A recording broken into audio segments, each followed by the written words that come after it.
오늘 말씀 우리 고린도후서 10장 12절에서 18절까지 말씀 저희 한 절씩 교독하겠습니다.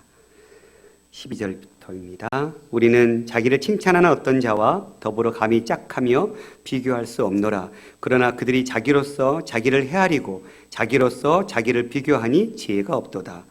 그러나 우리는 분수 이상의 자랑을 하지 않고 오직 하나님이 우리에게 나누어 주신 그 범위의 한계를 따라 하노니 곧 너희에게까지 이른 것이라. 우리가 너희에게 미치지 못할 자로서 스스로 지나쳐 나아간 것이 아니요 그리스도의 복음으로 너희에게까지 이른 것이라. 우리는 남의 수고를 가지고 분수 이상의 자랑을 하는 것이 아니라 오직 너희 믿음이 자랄수록 우리의 규범을 따라 너희 가운데서 풍성하여지기를 바라노라. 이는 남의 규범으로 이루어 놓은 것으로 자랑하지 아니하고 너희 지역을 넘어 복음을 전하려 함이라. 자랑하는 자는 주 안에서 자랑할지니라. 옳다 인정함을 받는 자는 자기를 칭찬하는 자가 아니요 오직 주께서 칭찬하는 자니라. 아멘. 지난 수요일에 이어서 우리가 계속 고린도후서 말씀을 보고 있는데요. 특별히 이 10장은 사도 바울을 향한 대적자들, 그 적대자들이 두 가지 흠집을 내면서 사도 바울의 사역을 방해했다고 했습니다. 첫 번째가 바울은 가까이 있을 때에는 약하고 멀리 떨어져 있을 때는 대담한 사람입니다. 이런 모함을 했다고 했습니다. 그에 대한 변호를 했던 장이 1절부터 11절까지의 장이었고요. 오늘 두 번째, 바울은 자기 자랑이 심한 사람이다. 자기 자랑만 하는 사람이다. 이런 모함을 그들이 했고 그 모함에 대해서 오늘 12절부터 18절까지 그것이 모함임을 이야기하고 있는, 변호하고 있는 그런 장면입니다. 오늘 12절 보니까 우리는 자기를 칭찬하는 어떤 자, 이 자기를 칭찬한다라고 하는데요. 이 칭찬한다라는 말은 원래는 추천하다라는 뜻이거든요. 그러니까 자기를 추천하는 자, 이건 누굽니까? 바울의 대적자들이죠. 바울의 사역을 흠집내고 바울이 사도도 아니고 바울은 약한 존재이고 가까이 있으면은 아무것도 못하는 사람이 멀리 떨어져 있으면 아주 혹독한 사람이다. 뭐 이렇게 아주 유언비어를 퍼뜨리면서 바울을 힘들게 했던 그 적대자들, 그들은 스스로 자기를 추천했어요. 이 추천하다라는 이 단어가 3장에서도 4장에서도 5장에서도 6장에서도 10장 12장에서도 자천한다, 추천한다 이런 단어로 번역되고 있거든요. 그러니까 이 적대자들은 스스로 자기를 추천하면서 다른 누군가에 의한 추천서가 아니라 자기가 스스로 추천하면서 뭘 해요? 그런 자들에게는 내가 더불어 감히 짝가며 비교할 수 없다. 내가 어떻게 자기 스스로 추천해서 사도라고 소칭 사도라고 거짓 말을 꾸미고 있는 저들과 함께 내가 비교할 수 있느냐 이런 얘기겠죠. 그러나 그들이 자기로서 자기를 헤아리고 자기로서 자기를 비교하니 지혜가 없다. 그들은 어떤 사람들입니까? 자기가 자기로서 자기를 헤아리고 자기로서 자기를 비교하는 사람. 그러니까 비교의 대상이 자기인 거예요. 다른 누군가나 어떤 기준이 없이 자기를 비교의 대상을 삼아서 이야기하고 있는 이 어리석은 자들. 그래서 그들은 교회로부터 인정받기 위해서 스스로 추천서를 가지고 다녔었고 또 자기 스스로를 우리는 희인이고 또 우리는 이스라엘 사람이고 우리는 아브라함의 후손이다. 이런 이야기들을 우리가 11장에 가면 또 보게 될 것이고요. 또 영적 능력과 기적을 행했던 사람이라고 그들은 자칭 바울은 그런 영적 능력이 없는 사람이야 이렇게 공격도 했었고요. 또 권위 있는 외모를 자기들은 소유하고 있다. 또한 자기네들은 아주 뛰어난 웅변술이 있다. 이런 여러 가지 눈에 보이는 그런 조건들을 가지고 자기를 자랑하고 나타냈던. 그런데 바울이 진정 복음 때문에 약해지고 복음 때문에 비난받고 투옥당하고 핍박받았던 이러한 여러 가지 내용들은 그들에게는 전혀 찾아볼 수가 없습니다. 바울은 한 생명을 살리기 위해서 자기 자신을 버리는 희생. 바울은 감옥에 투옥됨에도 불구하고 굴하지 않고 복음을 전했던 그 담대함. 그런 십자가의 열정이 있었던 사람이거든요. 그런데 거짓 선생들은 그저 교회로부터 인정받기 위해서 자기 스스로의 겉모습만 자랑하고 나타내면서 우리는 뛰어난 자다. 우리 스스로 내가 나를 추천한다. 이렇게 어리석은 행동으로 바울을 위협했던 것이지요. 결론적으로 바울은 그들과 비교할 수 없는 이유, 그들과 짝해서 나를 비교할 수 없는 이유가 그의 판단 기준이 다른 데 있기 때문이라고 말씀합니다. 18절에 가서 보겠지만 결국 18절에 가서 밝혀지지만 바울은 주께서 칭찬하신 자가 진짜 진정으로 인정받은 사람이다 라고 얘기하지요. 이 바울의 대적자들은 자기 스스로가 자기를 추천하고 자기를 칭찬하고 있어요. 그런데 바울은 칭찬은 너희 스스로가 아니라 주님께서, 하나님께서 인정하는 자가 진짜 칭찬받을 자이다 라고 얘기하는 것이지요. 그러니 자기 스스로를 기준으로 삼아서 자신을 추천하는 것은 주님과는 아무런 상관없는 자기 자랑에 매여 있는 사람일 뿐이죠. 바울은 철저하게 자기를 내려놓은 사람이라면 바울의 적대자들은 철저하게 자기만을 드러내고 있는 사람. 그러니 이 둘을 어찌 같이 놓고 비교할 수 있느냐 바울은 호소하고 있는 것입니다. 13절 보니까 그러나 우리는 분수 이상의 자랑을 하지 않고 오직 하나님이 우리에게 나눠주신 그 범위의 한계를 따라 하노니 곧 너희에게까지 이른 것이다.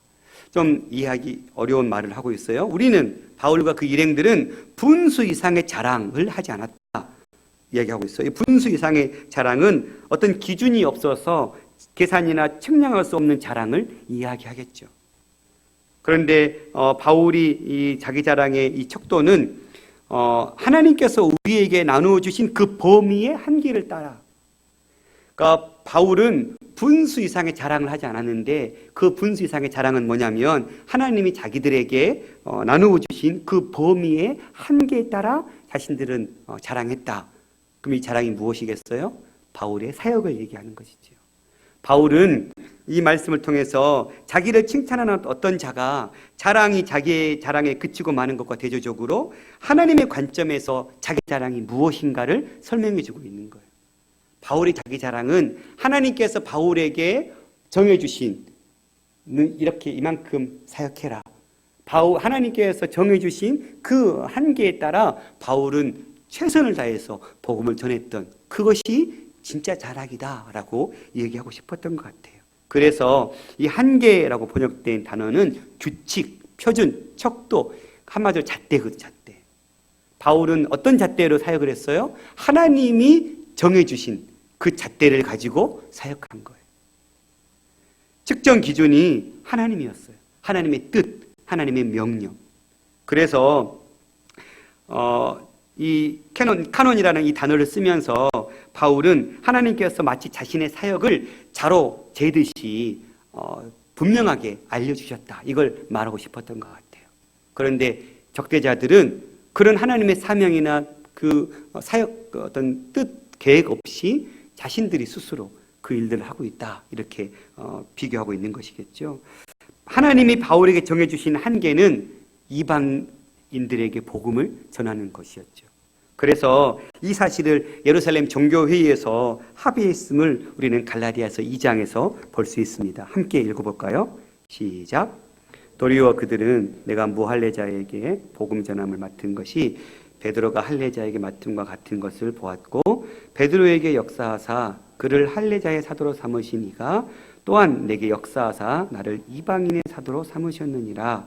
또 기둥같이 여기는 야고보와 게바와 요한도 내게 주신 은혜를 알므로 나와 바나바에게 친교의 악수를 하였으니 우리는 이방인에게로 그들은 할례자에게로 가게 하려 함이라. 무엇을 얘기하고 있어요? 도리어 그들은 내가 무할례자에게 복음을 전함을 맡은 것이 베드로가 할례자에게 맡은과 같은 것을 보았어요.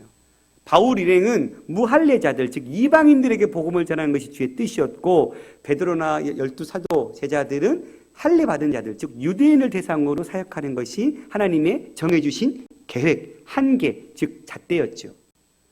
베드로에게 역사하사 그를 할례자의 사도로 삼으신 이가 또한 내게 바울에게 역사하사 나를 이방인의 삼으셨다. 9절에 또 기둥같이 여기는 야고보, 게바, 요한도 내게 주신 은혜를 알고 있다. 내가 이방인의 사도로 세움받았음을 이 너희들이 알고 있는 익히 너희들의 지도자들도 다 알고 있다라는 거예요. 그러므로 나와 바나바에게 친히 친교의 악수를 행하고 파송했던 것이죠. 그러니 우리는 이방인에게로, 그들은 할례자에게로 가려 함이라. 이렇게 하나님은 바울에게 바울의 복음의 한계, 그 복음의 그 분수의 이상의 그 자랑할 수 있는 그 사역의 범위를 정해 주셨죠. 그런 것처럼 바울은, 우리는 그렇게 그런 마음으로 하나님이 정해 주신 그 규칙에 따라 나는 사역했다. 그러니 하나님이 그에게 재워주신 그 범위 한계 안에서 아무도 복음을 전하러 간 적이 없는 누구에게? 고린도에게까지 나는 복음을 들고 갔다. 그러니 13절 하반절에 곧 너에게까지 이른 것이다, 이렇게 얘기하고 있는 것이죠. 그러니까 어느 누구도 고린도에 복음을 전하러 가지 않았어요. 그러니 바울은 하나님이 이방인들에게 가라고 했으니까, 또 성령께서 드로아에서 마케도냐인들이 환상 가운데 건너와서를 도와주십시오, 이걸 보고 결국은 배 타고 빌립보 성으로 가게 되잖아요. 그리고는 고린도까지 오게 돼요. 바울의 2차 선교의 사역의 중심지는 에베소였단 말이에요. 소아시아의 에베소. 계속 그곳에 가고자 했으나 성령은 계속 막으셨어요. 결국은 계속 막다 보니 드로아까지 올라가게 되었거든요. 바울의 계획은 에베소였지만 하나님의 계획은 유럽이었던 것이죠. 그걸 깨닫고는 그 유럽의 불모지 땅에 가서 바울은 복음을 전했던 것이죠. 그렇게. 그래서 나는 너에게까지 그 마음으로 이르렀다. 계속해서 14절에도 동일한 이야기를 하고 있어요. 우리가 너에게 미치지 못할 자로서 스스로 지나쳐 나아간 것이 아니요 그리스도의 복음으로 너에게까지 이른 것이다. 자신의 고린도 교회에서 바울의 활동이, 자신의 그 활동이 정당한 것이다, 이것을 얘기하고 있는 것이죠. 이 부분은 대적자들이 의문을 제기한 것에 대한 바울의 대답으로 보입니다. 바울은 하나님이 자신에게 이방 나라의 복음을 전하도록 임무를 맡기셨기 때문에 최초로 고린도에서 복음을 전한 것이라고 밝히고 있고, 고린도의 사역은 결코 지나쳐 나아간 것, 그러니까 하나님께서 정해주신 이 계획, 어떤 범위를 벗어난 것이 아니라는 거예요. 고린도 교회에 가서 복음을 전하는 것은 하나님께서 계획해 놓으신 그 바운더리 안에 있는 것이야. 내가 어떤 내 열심으로, 내 인간적인 계획으로 너희한테 지나쳐서 간 거 아니다, 이렇게 설명하고 있는 것이죠. 여기서 이르렀다라고 표현하고 있는데, 이 이르렀다라는 표현은 먼저 하다, 앞서다, 도달하다, 이 뜻이거든요. 그러니까 바울은 어떤 마음으로 간 거예요? 먼저 개척하고자 하는 마음으로 간 거예요. 그래서 바울은 로마서 15장 20절에 이런 고백을 하지요. 또 내가 그리스도의 이름을 부르는 곳에는 복음을 전하지 않기를 힘썼노니 이는 남의 터 위에 건축하지 아니하려 함이라. 바울의 사역에 어떤 원리가 있었잖아요. 어떤 원리예요? 남이 세운 곳에 가서 바울은 복음을 전하지 않았어요. 거기에는 그가 세운 그 복음이 그로 인해서 활성화되도록 배려해 준 거죠. 그런데 지금 고린도 교회는 어느 누구도 이르지 않았어요. 먼저 도달하지 않았어요. 먼저 앞서지 않았어요. 누가 앞선 거예요? 바울이 앞선 거예요, 바울이. 그러니까 누구도 이거에 대해서 아무도 뭐라 할 수가 없는 거예요. 바울은 하나님의 계획에 의거해서 지나치게 자기 계획으로 나간 것이 아니라 하나님의 뜻 안에서 바울은 나아간 거예요. 그리고 바울은 그렇게 복음의 불모지 땅에 가서 복음의 씨앗을 뿌린 거예요. 그런데 반대로 이 바울의 적대자들은 어떻게 사역한 거예요? 바울이 세워놓은 교회에 가서 바울의 복음을 훼손시키고 바울 자체를 비난하면서 그 많은 사람들, 성도들의 마음을 자기에게로 끌고 가버리는 어리석은 짓을 하고 있는 것이죠. 그러니 지금 대적자들과 바울은 다른 거예요, 철저하게. 이 적대자들은 바울이 복음을 뿌려놓은 그 밭에 가서 남이 뿌린 곳에 가서 추수하려고 하고 있는 것이에요. 그런데 바울은 철저하게 뿌리지 않는 곳에 가서 맨 땅에 헤딩한 거예요. 그런데 정작 이 적대자들은 그런 바울을 지금 모함하고 있으니 바울 입장에서는 굉장히 억울했겠죠. 나는 그렇게 사역하지 않았다라고 고린도 교회 성도들에게 이야기해 준 거죠. 나는 그렇게 하나님이 정해주신 그 뜻에 따라 나는 너희들에게 갔고, 또 너희들에게 어느 누구도 먼저 와서 복음 전하는 자가 없었기 때문에 내가 앞서서 도착해서 너에게 복음을 전한 것뿐이다. 그런데 너희 대적자들은 내가 너에게 복음을 전했는데 그곳에 와서 내 복음을 회방하고 있고 너희의 마음을 빼앗아가기 위해서 나를 지금 모함하고 있다. 이렇게 이것을 잘 판단하라고 이야기하고 있는 것입니다. 15절, 16절은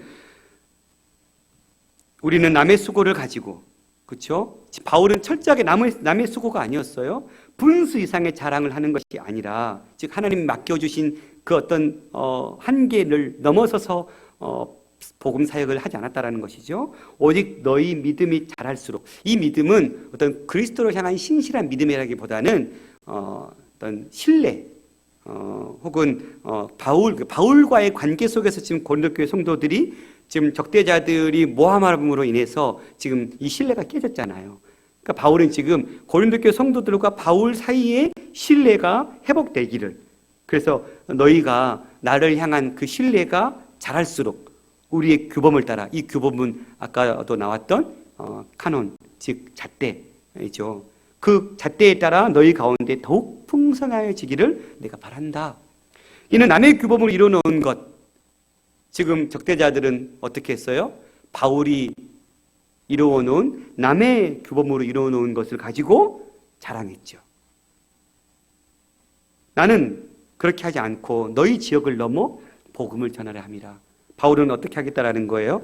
바울은 지금 또 다른 복음의 계획을 세우고 있는데, 너희 지역을 넘는다라는 것은 서쪽을 향해 뻗어나가다 보면 로마, 서바나, 스페인까지 이르게 될 터인데, 우리가 로마서 15장 23절, 28절에 보면 바울이 고린도에서 이제 3차 전도 여행을 끝마치고 고린도에서 머물면서 로마서 편지를 쓰거든요. 그 편지를 쓸 때 내가 너희에게 로마에 들렸다가 내가 서바나로 가겠다, 이런 계획들을 했단 말이에요.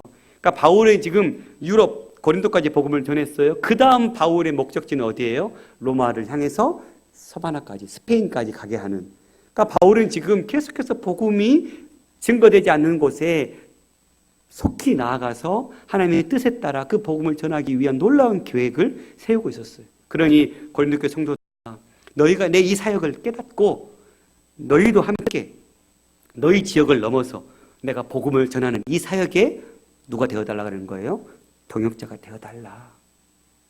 내가 너에게 이 순수한 마음으로 복음을 전했고 그 사랑을 전했던 것을 너희가 깨닫고, 거짓 선생들의 그 모함 가운데 나를 색안경 끼고 보지 말고 나의 중심을 보고 니네가 내가 로마나 스페인에 가서 복음을 전할 때 도와주라, 이런 마음으로 쓰고 있는 것이었겠죠. 그러면서 17절, 자랑하는 자는 주 안에서 자랑할지라. 이 말씀은 예레미야 9장 23절 24절 말씀이거든요. 함께 같이 읽어볼까요? 시작. 여호와께서 이와 같이 말씀하시되 지혜로운 자는 그의 지혜를 자랑하지 말라, 용사는 그의 용맹을 자랑하지 말라, 부자는 그의 부함을 자랑하지 말라. 자랑하는 자는 이것이니, 자랑할지니 곧 명철하여 나를 아는 것과 나 여호와는 사랑과 정의와 공의를 땅에 행하는 자인 줄 깨닫는 것이라. 나는 이 일을 기뻐하노라. 여호와의 말씀이니라. 이미 예레미야 선지자가 말씀하시되 지혜로운 자는 그의 지혜를 자랑하지 말라, 용사는 그의 용맹을 자랑하지 말라, 부자는 그의 부함을 자랑하지 말라. 그럼 뭘 자랑해야 돼요? 자랑한 자는 이것으로 자랑할지니 곧 명철하여 나를 아는 것, 하나님을 아는 것, 그리고 나 여호와는 사랑과 정의와 공의를 땅에 행하는 자. 하나님을 아는 것을 자랑하는 것과 그 하나님이 무슨 일을 하고 있는지 그것을 자랑하는 것이다. 그것을 깨달으라는 거예요. 나는 이 일을 기뻐한다. 여호와의 말씀이다. 하나님이 기뻐하시는 것은 무슨 삶이라는 거예요? 하나님이 어떤 분이신지를 알아가는 것, 그리고 그 하나님은 무엇을 하고 계시는지를 아는 것, 그리고 그것을 자랑하는 것, 이것을 주님은 기뻐하신다. 이 말씀을 인용하고 있어요. 고린도전서 13장 1장 31절에도 동일하게 기록된 바 자랑하는 자는 주 안에서 자랑하라 함과 같게 하려 함이라, 이렇게 얘기했거든요.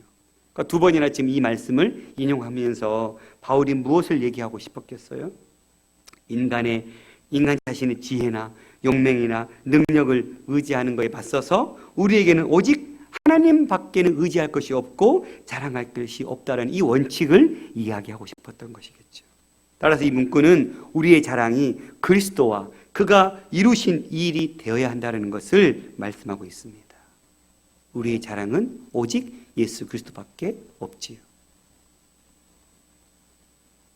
마지막 18절, 옳다 인정함을 받는 자는 자기를 칭찬하는 자가 아니요 오직 주께서 칭찬하는 자니라. 옳다 인정받는 자, 이 도키모스라는 단어는 시험의 과정을 통과해서 거쳐서 검증된 사람이라는 뜻이거든요. 그러니까 13장에 가서도 바울은 이런 진정한 도키모스가 누구인지를 다시 한번 질문하거든요.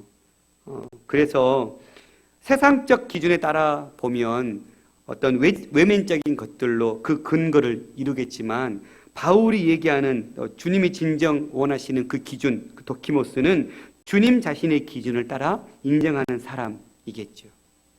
그러니까 옳다 인정을 받는 자, 이는 자기 스스로가 아니라 수없이 검증해서 신뢰할 만한 수없이 테스트를 통해서 통과한 사람, 인정된 사람, 누가요? 주님이. 그 인정받는 자는 자기를 칭찬하는 자가 아니요 오직 주께서 칭찬하는 자다. 주님이 인정하시는 자, 저는 내 진정한 제자야, 나의 진정한 아들이야, 이렇게 인정하는 사람은 자기를 칭찬하는 자, 스스로 자기를 높이는 자가 아니라 주님께서 칭찬해 준 자다라고 바울은 이 논지의 결론을 맺고 있습니다. 사랑하는 성도 여러분, 바울이 중요하게 생각하는 것은 개인의 평가나 어떤 타인의 평가보다도 하나님께서, 주님께서 주시는 칭찬을 평가의 기준으로 이야기하고 있어요. 그래서 고린도전서 4장 1절에서 5절까지 함께 우리 읽어볼까요? 시작. 사람이 마땅히 우리를 그리스도의 일꾼이요 하나님의 비밀을 맡은 자로 여길지어다. 그리고 글씨가 잘못됐네요. 맡은 자에게 구할 것은 충성이니라. 맞나요? 잘못됐죠. 네. 2절은 그리고 맡은 자들에게 구할 것은 충성이니라. 3절에 너희에게나 다른 사람에게나 판단받는 것이 내게는 매우 작은 일이라도 나도 나를 판단하지 아니하노니 내가 자책할 아무것도 깨닫지 못하나 이로 말미암아 의롭다함을 얻지 못하노라. 다만 나를 심판하실 이는 주시니라. 그러므로 때가 이르기 전 곧 주께서 오시기까지 아무것도 판단하지 말라. 그가 어둠에 감추인 것들을 드러내고 마음의 뜻을 나타내시리니 그때에 각 사람에게 하나님으로부터 칭찬이 있으리라. 사람이 마땅히 우리를 그리스도의 일꾼이요 하나님의 비밀을 맡은 자로 여길진대 그가 구할 것은 충성이다. 그리고는 너희에게나 다른 사람에게나 판단받는 것이 내게는 아주 작은 일이다라는 거예요. 누구에게 판단받는 것은 중요한 일이 아니라는 거예요. 나도 나를 판단하지 아니한다. 바울도 그렇게 고백하는 거예요. 바울 스스로도 다른 사람을 평가하지도 않고 판단하지도 않고 나도 나 자신을 그렇게 평가하지 않는다. 그러면 내가 자책할 아무것도 깨닫지 못하나 이로 말미암아 의롭다함을 얻지 못하노라. 다만 나를 심판하실 이는 주님이다. 그러므로 때가 이르기 전 곧 주께서 오시기까지 아무것도 뭐하지 말라? 판단하지 말라. 그가 어둠에 감추인 것들 드러내고 마음의 뜻을 나타내시리니 그때에 각 사람에게 하나님으로부터 칭찬이 있을 것이다.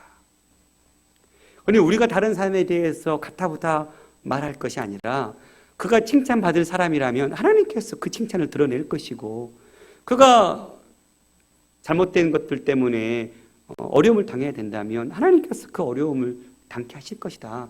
판단은 누구에게 달려있다라는 거예요? 하나님께 달려있다. 말씀을 마치겠습니다. 오늘 말씀을 보면서 그러면 우리는 자기 자랑을 멈추고 예수 그리스도만을 높이고 있는가 돌아봤으면 좋겠습니다.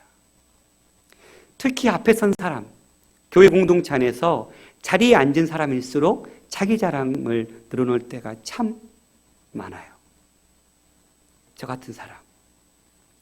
뭔가 이렇게 하나님의 사역을 한답시고 했는데 사람들의 반응이 좋으면 괜히 혼자 으쓱해지고 자기가 뭔가 잘해서 열심히 준비해 그런 열매가 있는 것처럼 착각하고 마치 또 그것을 다른 사람에게 슬쩍 흘리죠. 자랑 아닌 것처럼 하면서 자랑하고 있는 것. 제 주특기거든요. 철저하게 자기 자랑을 멈추라는 거예요. 지나치게 과장하며 자랑했거나 남을 배려하지 못하고 자랑하면 비난받기 일쑤죠. 바울이 주 안에서 자랑하라고 교훈한 것은 자랑하라는 것이 아니에요. 적극적으로 자랑하는 것이 아니라 자랑을 포기하라는 의미임을 깨달아야 해요. 바울은 지금 우리한테 주 안에서 자랑해라 말하고 있는 게 아니에요. 자랑하지 말라라는 거예요. 자랑하되 뭘 자랑해야 했었어요? 하나님을 알아가는 것, 또 하나님 무엇을 하셨는지를 자랑하라고 했잖아요. 그러면 내가 자랑할 건 아무것도 없어요. 내 자랑은. 우리의 자랑은 무엇밖에 없어요? 예수님밖에 없잖아요. 결국은 네 자랑은 멈추고. 왜요? 그리스도인은 하나님의 은혜를 기억할 때 자기 혼자서 이루어놓은 그 어떤 것도 없음을 깨달을 수밖에 없기 때문에 그렇죠. 하나님의 은혜가 아니었다면 그런 귀한 사역을 감당할 수 없었다라고 우리는 고백하잖아요. 그러면서 정작 다시 그것을 자랑으로 끄집어내서 나를 높인다면 그거 얼마나 어리석은 짓이에요. 그러니 저와 같은 자가 먼저 이 자기 자랑의 유혹에 빠지지 않아야 될 줄 믿습니다. 뭔가 우리가 주님의 이름으로 했다면 주님만이 드러나시면 거기에 만족하고 내가 드러나지 않아도 거기에 실망하지 않고 선교사나 목사가 가장 위험에 빠질 때가 보상심리에 빠질 때거든요. 내가 이렇게 일했는데 내가 이렇게 헌신했는데 나에게 이것밖에 안 해줘? 이 보상심리에 빠지면 타락하게 돼요. 우리가 무엇 때문에 했는데요? 주님 때문에 했잖아요. 교회를 세우기 위해서 헌신한 거잖아요. 제가 지금까지 20년 사역하면서 한 주간이 가장 바빴던 한 주간이 이번 주 한 주간이었거든요. 그동안에도 정 목사님이 이렇게 비신 적이 있었어요. 비우신 적이 있을 때 제가 이렇게 새벽 기도도 당연히 하고 했었거든요. 근데 이번 주간이 정말 최고의 주간이었던 것 같아요. 저에게는. 픽업부터 시작해서 다시 끝나고 또 픽업하고 설교도 하루에 한 번이 아니라 막 2번씩 해야 되고 나 지금 다음 주 청소년 수련회 준비해야 되는데 이번 한 주간 아무것도 준비 못하고 그냥 요것만 몰입을 한 거예요. 그거 왜 하는 거예요? 그런데 나 좋으려고 정 목사님 빠졌으니까 내가 이렇게 열심히 합니다. 이거 들으려고 하는 거예요? 아니잖아요. 당연히 하나님의 말씀을 전해야 되고 격려해야 되고 맡겨주신 사명 당연히 일꾼이니까 맡은 자에게는 뭐였어요? 충성밖에 없었잖아요. 그냥 충성하는 것 뿐이잖아요. 그런데 내가 이렇게 헌신했는데 정 목사 오셔가지고 아이고 박 목사 수고했네 이 말 안 했다고 내가 시험 들어버리면 그게 보상심리인 거죠. 그럼 내가 수고했던 이 모든 한 주간의 수고는 아무것도 아닌 거 돼버리는 것이죠. 물론 진짜 아무것도 아니지만 그런 보상심리 동일하게 교회 안에서 무언가 헌신하시면서 교사든지 뭐 어떤 봉사를 하시든지 간에 내가 이만큼 했는데 내게 주어진 것이 이것밖에 안 돼? 라는 보상심리가 들려고 딱 할 때 바로 단절시키십시오. 스탑! 더러운 생각들은 떠나가라. 나는 그런 생각에 내 생각을 더럽히지 않겠다. 나는 그런 생각들 때문에 서운해하고 상처받고 나는 그렇게 넘어가지 않겠다. 결단하셔야 돼요. 사단은 너무 우리를 잘 알잖아요. 두 번째는 주님께서 인정받은 자가 돼야 될 줄 믿습니다. 우리는 스스로 이만하면 됐어. 그러지 않나요? 이 정도 수고했으면 됐어. 물론 자기를 위로하고 격려하는 건 필요해요. 근데 필요 이상으로 자기를 안위하고 격려하는 것은 진실을 못 보게 돼 있어요. 바울처럼 우리에게도 주님의 인정만이 전부가 돼야 될 줄 믿습니다. 주님이 인정해 주시면 끝이에요. 사람이 눈에 보이는 누군가가 아니면 내 스스로가 인정하는 것 그거 아무것도 아니라고 바울은 지금 얘기했잖아요. 전 세계 70억 인구가 나를 칭찬한다 할지라도 주님이 하나님이 인정하지 않는 일이라면 그거 다 헛것이잖아요. 그러니 우리의 진정한 자랑은 주님께서 자랑해 주실 때, 인정해 주실 때 진짜 그것이 자랑이 되는 것이죠. 이것이 우리의 기준이 될 때 우리는 물량주의적이고 성공주의적인 그 판단의 기준과 그 도전들을 이겨낼 수 있을 거예요. 세상은 자기가 한 것을, 요즘은 자기 PR 시대라고 하잖아요. 이제는 겸손이, 자기를 낮추는 것이 겸손이 아니래요. 이제는 그런 시대가 지나갔대요. 요즘은 자기 스펙을 쌓고 그 스펙을 자랑하는. 요즘은 교회에서도 주님 말씀은 오른손이 한 걸 왼손이 모르게 하라고 그랬는데 요즘 교회는 오른손이 한 거를 오른손이 알도록 해야 된다. 이렇게 속된 말로 이야기하잖아요. 그런 지혜로움은 필요한 것 같아요. 왜냐하면 교회가 참 많은 선한 일을 하는데 드러나지가 않으니까 세상 사람들은 드러나는 종교들을 보고 이렇게 이런 종교들 열심히 하는데 교회는 뭐 하는 거야? 이렇게 평가할 때도 있으니까. 그런 억울함은 있을 수 있지만 근데 그게 뭐가 중요한데요? 하나님이 보시면 하나님이 갚아주실 텐데 왜 우리는 사람들로 인해서 칭찬받아서 그것을 갚아내려고 해요? 그러면 그 열매는 적을 수밖에 없잖아요. 하나님이 인정해주고 칭찬해 주실 때 그 열매는 더 풍성해질 줄 믿습니다. 그러니 예수님도 사람의 인정을 위해 일하지 않으셨고 바울 역시도 고린도 교인들에게 인정받기 위해 일하지 않았습니다. 만약 우리가 사람의 인정을 목표로 삼고 일한다면